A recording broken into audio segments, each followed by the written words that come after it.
સંઘશુદ્ધિનું. સ્વામિનારાયણ હરે 1877 માક્ષર સુધી પડવાને દિવસ શ્રીજી મહારાજ ગામ શ્રી લોયા મધ્યે સુરાખાચરના દરબારમાં રાત્રિને સમય વિરાજમાન હતા અને ધોળો ખેસ પહેર્યો હતો તથા ધોળી છીંટની ડગલી પહેરી હતી તથા ધોળો ફેંટો બાંધ્યો હતો તથા બીજે ધોળે ફેંટે કરીને બોકાની વાળી હતી અને તે ધોળા ફેંટાનું છોગલું માથે લટકતું હતું અને ચોફાળ ઓઢ્યો હતો અને પોતાના મુખારવિંદની આગળ પરમહંસ તથા દેશ દેશના હરિભક્તની સભા ભરાઈને બેઠી હતી. પછી શ્રીજી મહારાજે પરમહંસ પ્રત્યે પ્રશ્ન પૂછ્યો, જે સત્સંગ થયા પછી દુર્લભમાં દુર્લભ તે શું સાધન માન્યું છે? પછી એ પ્રશ્નનો ઉત્તર પરમહંસ વતી ન થયો. ત્યારે શ્રીજી મહારાજે કર્યો, જે એકાંતિકપણું એમાં આવે એ અતિશય દુર્લભ છે. તે એકાંતિકપણું તે શું? તો ધર્મ, જ્ઞાન અને વૈરાગ્ય એ ત્રણેય યુક્ત જે ભગવાનની ભક્તિ કરવી તેને એકાંતિકપણું કહીએ. પછી વળી શ્રીજી મહારાજે પ્રશ્ન પૂછ્યો, જે ધર્મ સંબંધી સાધનમાં એવું કયું સાધન છે જે એક રાખે કરીને સર્વે ધર્મ રહે, અને ભગવાન સંબંધી જે ભજન, સ્મરણ, કીર્તન, વાર્તા એ આદિક સાધન છે તેમાં એવું એક સાધન કયું છે જે આપતકાળ હોય અને સર્વે જાય, અને જો એક રહે તો સર્વે રહે? પછી એનો ઉત્તર પણ પોતે કર્યો, જે ધર્મ સંબંધી સાધનમાં તો એક નિષ્કામપણું હોય તો સર્વે સાધન આવે, અને ભગવાન સંબંધી તો એ સાધન છે જે નિશ્ચય રહે તો સર્વે આવે. અને વળી શ્રીજી મહારાજે પ્રશ્ન પૂછ્યો, જે કેવી મતિ એક પ્રકારની રાખે રૂડું થાય, અને તેને જો ફેરવીએ તો ભૂંડું થાય, અને કેવી મતિને વારંવાર ફેરવીએ તો રૂડું થાય, અને ન ફેરવીએ તો ભૂંડું થાય? પછી એનો ઉત્તર પણ પોતે કર્યો, જે ભગવાનના નિશ્ચયરૂપ જે મતિ તેને તો ફરવા જ દેવી નહીં. ભગવાનનું મહાત્મ્ય સાંભળીને તેની પુષ્ટિ વારંવાર કર્યા કરવી તો રૂડું થાય, અને એ મતિને વારંવાર ફેરવે તો ભૂંડું થાય. અને પોતે પોતાના મનને જાણે જે મતિમાં નિશ્ચય કર્યો હોય, જે મારે આમ કરવું છે, તે મતિને સંતને વચને કરીને વારંવાર ફેરવવી, અને સંત કહે જે અહીં બેસવું નહીં, અને આ કરવું નહીં, તો તે ઠેકાણે બેસવું નહીં, અને તે કરવું નહીં. એવી રીતે મતિને ફેરવે તો રૂડું થાય, અને એ મતિને ફેરવે નહીં, અને પોતાનું ધાર્યું કરે તો ભૂંડું થાય. અને વળી શ્રીજી મહારાજે પ્રશ્ન પૂછ્યો, જે કેવી જાતનો સત્સંગી અથવા પરમહંસ હોય અને ધર્મમાં સંપૂર્ણ રહેતો હોય, અને તેને પાસે બેસીએ અને વાત સાંભળીએ તો દોષ લાગે? ત્યારે એનો ઉત્તર પણ પોતે કર્યો, જે જેને ભગવાનનો નિશ્ચય હોય ને ધર્મમાં પણ પોતે રહેતો હોય, તો પણ જો તેને વ્યવહારમાં આસક્તિ હોય તથા દેહાભિમાન હોય તથા માન હોય, ને તેને ભગવાન તથા સંત તે ખોદે, તો તે ભગવાનનો અને સંતનો અવગુણ જરૂર લે. પછી બીજાને આગળ પણ ભગવાનના તથા સંતના અવગુણની વાત કરીને તેને વિમુખ જેવો કરે, એવો જે હોય તેનો કોઈ રીતે સંબંધ ન રાખો, અને રાખે તો ભૂંડું થાય. અને વળી શ્રીજી મહારાજે પ્રશ્ન પૂછ્યો, જે કેવો સાધુ હોય અને તે ધર્મમાં રહેતો હોય ને નિશ્ચય પણ હોય, તો પણ તેને ભેળે નાવા જવું નહીં, અને પાસે પથારી કરવી નહીં, અને તેની વાત પણ ન સાંભળવી. પછી તેનો ઉત્તર પણ પોતે કર્યો, જે સંત હિંમત રહિત વાત કરતો હોય, જે શું એક જન્મે કરીને નિષ્કામાદિક ગુણ આવે છે, એ તો ભગવાન કૃપા કરે તો આવે, નહીં તો અનેક જન્મે કરીને કલ્યાણ થાય, પણ આજ દેહે કરીને શું કલ્યાણ થાય છે? એવી રીતે જે હિંમત રહિત વાત કરતો હોય તેના સંગનો સર્વ પ્રકારે ત્યાગ કરવો, અને જે એમ કહેતો હોય, જે આને આ દેહે કરીને કૃતાર્થ થયા છીએ અને કામ, ક્રોધ, મદ, મત્સર, માન ઇત્યાદિક દોષનો શો ભાર છે? ભગવાનને સંતના પ્રતાપે કરીને એ સર્વેનો નાશ કરી નાખીશું એમ જે કહેતો હોય અને તે કામાદિક દોષને નાશ કરવાના ઉપાયમાં તત્પર થઈને મંડ્યો હોય તેનો સંગ સર્વ પ્રકારે કરવો. અને વળી શ્રીજી મહારાજે પ્રશ્ન પૂછ્યો, જે કેવો સાધુ હિંમત સહિત વાત કરતો હોય તો પણ તેનો ત્યાગ કરવો. પછી તેનો ઉત્તર પણ પોતે કર્યો, જે સંત કેવળ પોતાના પુરુષાર્થને જ અધિક કહેતો હોય અને પુરુષાર્થે કરીને જ પોતાને કૃતાર્થ માનતો હોય પણ ભગવાનનું બળ ન રાખે અને એમ ન સમજે જે આ સાધને કરીને ભગવાનને રાજી કરવા છે તો એનો પણ ત્યાગ કરવો. અને વળી શ્રીજી મહારાજે પ્રશ્ન પૂછ્યો, જે કેવો સાધુ હોય તેનો સંગ કરવો અને કેવાનો ન કરવો. ત્યારે એનો ઉત્તર પણ પોતે કર્યો, જે વર્તમાન પણ સુધા સારા પાડતો હોય અને નિશ્ચય સુધો હોય અને તે પાસે આપણ રહેતા હોઈએ અને આપણને ટોકે નહીં અને પંપોડીને રાખે અને જાપરો રાખે તો તે મુક્તાનંદ સ્વામી જેવો લોકવ્યવહારે મોટો કહેવાતો હોય તેનો પણ સંગ ન કરવો. અને જે સંત પોતાને ટોક્યા કરે ને જે સ્વભાવ દેખે તે ઉપર ખટકો રાખે અને તે ન ટળે ત્યાં સુધી વાત કર્યા કરે ને લલો ચપો રાખે નહીં અને તે લોકવ્યવહારે મોટો ન કહેવાતો હોય તો પણ તેનો સંગ કરવો. પછી વળી શ્રીજી મહારાજે પ્રશ્ન પૂછ્યો, જે સંતમાં બધા ગુણ સારા મોટા મોટા ભક્તિ જ્ઞાનાદિક હોય પણ તેમાં એક એવો કયો ભૂંડો દોષ હોય જેને કરીને તેનો સંગ ન કરીએ. ત્યારે તેનો ઉત્તર પણ પોતે કર્યો, જેને આળસ બહુ હોય અને નિંદ્રા બહુ હોય ને સ્નાન ધ્યાનાદિક જે નિયમ તેને પાળવાનું કોઈ કહે તો કહે હમણાં કરીશું, શી ઉતાવળ છે, ધીરે ધીરે થશે એમ બોલે તે સુધો સારો હોય તો પણ તેનો સંગ ન કરવો. અને વળી શ્રીજી મહારાજે પ્રશ્ન પૂછ્યો, જે સુધી સારી વાત કરતો હોય પણ તેની વાત ન સાંભળીએ એવો એની વાણીમાં શો દોષ જાણવો.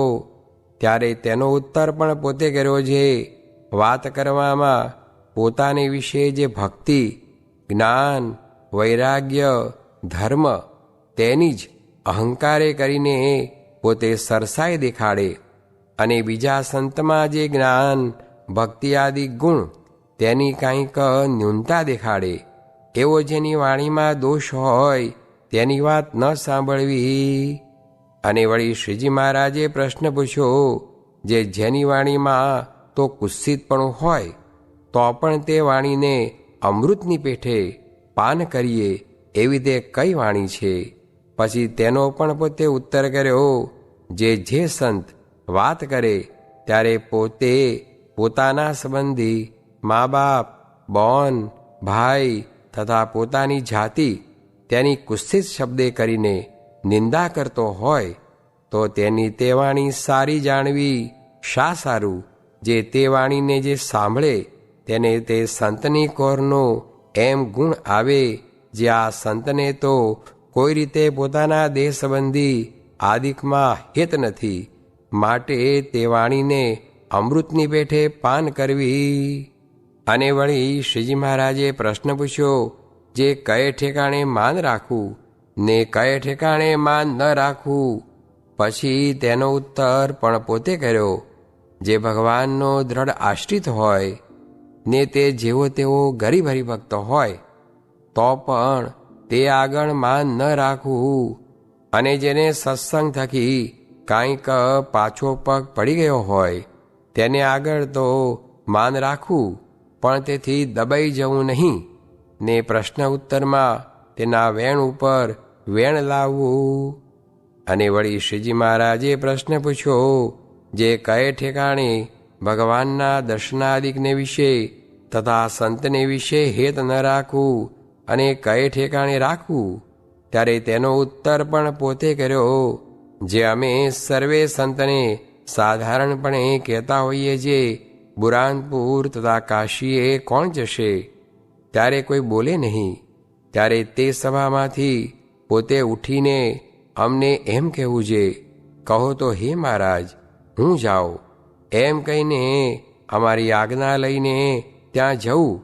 એવે ઠેકાણે અમારી પ્રસન્નતાને અર્થે અમારા દર્શનાદિકનું તથા સંત સમાગમનું હેત પણ ન રાખવું, અને અમે તથા સંત તે જેને કચવાણા હોઈએ અને વઢીને તિરસ્કાર કરીને બહાર કાઢી મૂક્યો હોય, અને તે શોકે કરીને રોતો હોય, ને તે પાસે કોઈ એકડમલ વિમુખ જેવો આવીને સંતનો અથવા અમારો અવગુણ કહેવા લાગે, ત્યારે તેની આગળ તે સંતની કોરનું ને ભગવાનની કોરનું બહુ હિત જણાવે, અને એમ કહે, જે હું તો એનો વેચાણ છું, ને મારા કટકા કરી નાખે તો પણ મારે એમનો અવગુણ ના આવે, એ તો મારા કલ્યાણના કરતલ છે.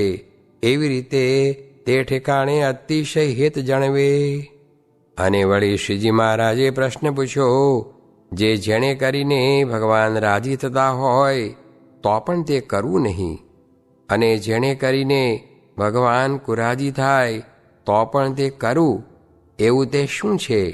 પછી એનો ઉત્તર પણ પોતે કર્યો છે, અમે કોઈક વચન કહીએ અને તેમાં જો અધર્મ જેવું હોય તો તેને વિશે ચિરકારી થવું, કહેતા તેમાં ઘણીક વાર લગાડવી, પણ તુરત માનવું નહીં. જેમ શ્રી કૃષ્ણ ભગવાને અર્જુનને કહ્યું છે, અશ્વત્થામાનું માથું કાપી નાખો.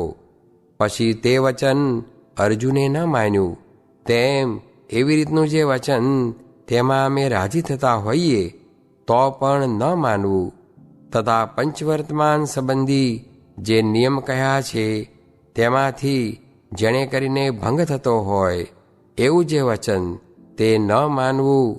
અને એ બે વચન ન માનીએ અને ભગવાન કચવાતા હોય તો સારી પેઠે કચવાવવા, પણ તેમાં રાજી ન કરવા. અને વળી શ્રીજી મહારાજે પ્રશ્ન પૂછ્યો, જે ભગવાનનું ધ્યાન કરતે થકે મનને વિશે અનેક પ્રકારના ભૂંડા ગાંઠના તરંગ ઉઠવા માંડે, જેમ સમુદ્રના મોટા મોટા તરંગ ઉઠે તેમ ભૂંડા ઘાટ ઉઠવા લાગે, ત્યારે તે ઘાટને કેમ ટાળવા?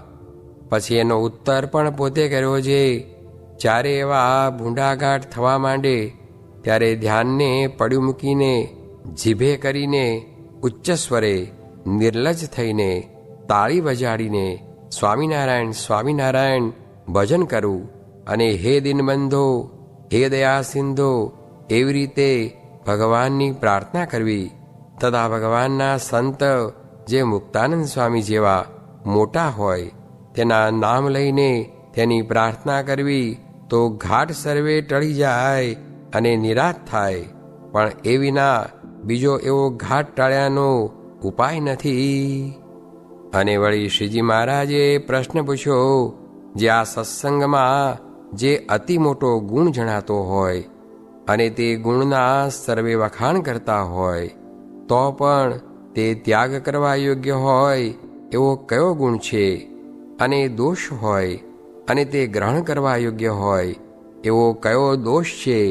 ત્યારે તેનો ઉત્તર પણ પોતે કર્યો છે, મુક્તાનંદ સ્વામી જેવા હોય તે સર્વથી સરસ વર્તમાન પાળતા હોય ને તેણે કરીને બીજા સંતને ઉદ્વેગ થાય કેમ જે એમની બરોબર વર્તાય નહીં, તે સારું. એ ગુણ યદ્યપિ મોટો છે તો પણ તેનો ત્યાગ કરીને સર્વ સંતને બરોબર વર્તવું, અને બરોબર વર્તવારૂપ દોષ છે તો પણ એનું ગ્રહણ કરવું.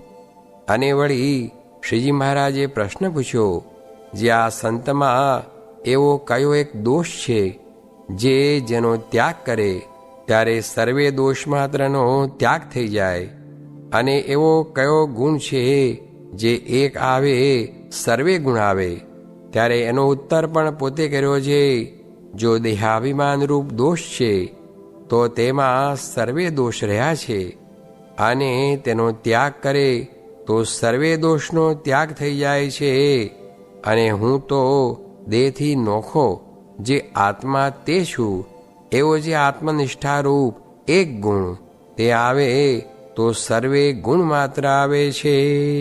અને વળી શ્રીજી મહારાજે પ્રશ્ન પૂછ્યો, જે કેવા પંચવિષયને સેવ્ય કરીને બુદ્ધિમાં પ્રકાશ થાય છે, અને કેવા પંચવિષયને સેવ્ય કરીને બુદ્ધિમાં અંધકાર થઈ જાય છે, ત્યારે તેનો ઉત્તર પણ પોતે કર્યો. જે ભગવાન સંબંધી જે પંચવિષય તેને સેવે તો બુદ્ધિમાં પ્રકાશ થાય છે, અને જગત સંબંધી પંચવિષયને સેવે તો બુદ્ધિમાં અંધકાર થઈ જાય છે.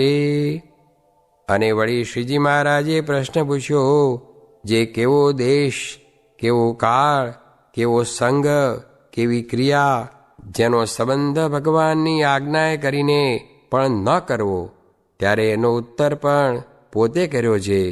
જે દેશમાં રહે થકે પોતાના દેહના સંબંધીનો વારંવાર બેઠા ઉઠ્યાનો યોગ થતો હોય, તો તે દેશમાં ભગવાનની આજ્ઞાએ કરીને પણ ન રહેવું. અને અમારા દર્શન થતા હોય, અને તે વેળે સ્ત્રીઓના દર્શન થતા હોય એવો સંગ તથા ક્રિયા હોય, ત્યાં અમે બેસાડીએ અને કહીએ જે અમારા દર્શન કરો, તો પણ તે ઠેકાણે બેસવું નહીં, કોઈક મીશ લઈને ઉઠી જવું. અને જે કાળમાં વિષમપણું વર્તતું હોય, અને મારકૂટ થતી હોય, અને જો ભગવાનની આજ્ઞા હોય તો પણ ત્યાંથી ચાલી નીકળવું, પણ તે જ ઠેકાણે રહીને માર ન ખાવો. અને વળી શ્રીજી મહારાજે પ્રશ્ન પૂછ્યો, જે કયા શાસ્ત્રોને સાંભળવા ને ભણવા, અને કયા શાસ્ત્રોને ન સાંભળવા અને ન ભણવા, પછી તેનો ઉત્તર પણ પોતે કર્યો છે. જે શાસ્ત્રમાં ભગવાનનું સાકારપણું પ્રતિપાદન ન કર્યું હોય, તથા ભગવાનના અવતારનું નિરૂપણ ન હોય, અને તે ગ્રંથ શુદ્ધ વેદાંતના હોય, ને એક અદ્વિતીય નિરાકારનું પ્રતિપાદન કરતા હોય, ને તે ગ્રંથ સુધા બુદ્ધિવાનના કરેલા હોય, તો પણ તે ગ્રંથને કોઈ દિવસ ભણવા નહીં અને સાંભળવા પણ નહીં. અને જો રણછોડ ભક્તના જેવા કીર્તન જ હોય, ને તેમાં ભગવાનની મૂર્તિનું વર્ણન હોય, તો તેને ગાવવા ને સાંભળવા, તથા એવી રીતના જે ગ્રંથ હોય તેને ભણવા અને સાંભળવા. ઇતિ વચનામૃતમ, એ રીતે લોયા પ્રકરણનું 6ઠું વચનામૃત જે તે થયું. એક રુચિવાળા બે જ હોઈએ તો હજારો ને લાખો છીએ, ને તે વિના તો હજારો ને લાખો હોઈએ તો પણ એકલા જ છીએ એમ સમજવું. સ્વામિનારાયણ હરે સ્વામીએ વાત કરી, જે પ્રસાદીનું મહાત્મ્ય સમજતા હોઈએ તો મોટાના ચરણની રસ લઈને માથે ચડાવીએ, પણ રસયુક્ત જે પ્રસાદી તે તો તેનો ગુણ જણાવે ને વિકાર પણ થાય છે. સ્વામિનારાયણ સ્વામીએ વાત કરી, જે વરતાલમાં કથા થઈ તે ફેરે ઘણા દિવસ સુધી પ્રતિલોમ કરવાની વાતું કર્યું ને કરાવ્યું. એવી રીતનો અભ્યાસ કરવા સાંભળવાનો નિરંતર રાખે ત્યારે તે વાત સમજાય ને તે માર્ગે ચલાય, પણ તે વિના થાય નહીં. સ્વામિનારાયણ સ્વામીએ વાત કરી, જે મોટાનો રાજીપો હોય તેના અંતરમાં સુખ વર્ત્યા કરે, ને દેહમાં તો સુખ દુઃખ આવે તેનો તો નિર્ધાર નહીં, બાકી તેને દિન દિન પ્રત્યે શ્રદ્ધા વૃદ્ધિ પામતી જાય ને દાડે દાડે વધતો જાય. એમ વર્તે ત્યારે એમ જાણવું જે મોટા રાજી છે, ને જેણે સ્વભાવ મૂક્યો હોય ને મૂકતો હોય ને મૂકવાનો આદર હોય, તે સર્વે ઉપર મોટાની દ્રષ્ટિ રહ્યા કરે. ને એક તો 100 જન્મે એકાંતિક થવાનો હોય તે આ જન્મે થાય, ને આ જન્મે એકાંતિક થવાનો હોય તેને ઉતરતાનો સંગ થાય તો 100 જન્મ ધરવા પડે. તેમાં દ્રષ્ટાંત, જેમ 10 મણ પાણા સાથે 1 મણ લાકડું બાંધે તે લાકડાને બુડાડે, ને 10 મણ લાકડા સાથે 1 મણ પાણો બાંધે તે પાણાને તારે, એમ સંગમાં ભેદ રહ્યો છે. સ્વામિનારાયણ સ્વામીએ વાત કરી, જે પરલોકમાં જવું છે એવો તો કોઈ મનસૂબો જ કરતા નથી, પણ અહીં તો નહીં જ રહેવાય.